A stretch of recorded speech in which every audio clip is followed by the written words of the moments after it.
Hi అండి. Single అంబ్రెల్లాకి double అంబ్రెల్లాకి తేడా ఏంటో నేను ఇప్పుడు చెప్తాను మీకు. ఇప్పుడు చూడండి, క్లాత్ని మనం 4 మడతలు వేసుకున్నాం.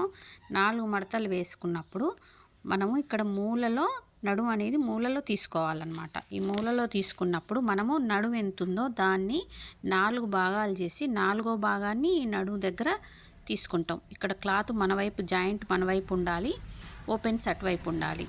ఓకేనా. నడుము ఇప్పుడు 18 సైజ్ అనుకోండి, ఎగ్జాంపుల్ 18 సైజుకి మనకి నడుము వచ్చేసి 6. ఓకేనా. 6 4 24. ఇక్కడ 4 మడతల క్లాత్ ఉంది కాబట్టి 6 తీసుకుంటాం.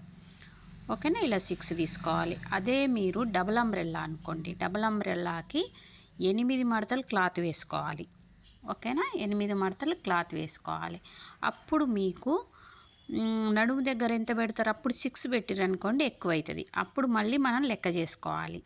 8 మడతల మీద ఉంది కాబట్టి క్లాత్, ఇదే 18 సైజ్ అనుకోండి, 6 24 నడుము ఉంది కదా, మళ్ళీ అప్పుడు మనం 3నే పెట్టుకుంటాం నడుము. ఓకేనా. మడతల్ని బట్టి నడుము లెక్క చేసి ఏ సైజ్ అయినా లెక్క చేసి అలా పెట్టుకోవాలి.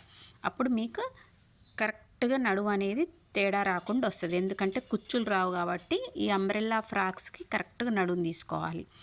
ఇంకా నేను చెప్పాలనుకునేది ఏంటంటే, మీరు ఫ్రాక్ అనుకోండి, సింగిల్ అంబ్రెల్లానే బాగుంటుంది, లుక్ బాగుంటుంది.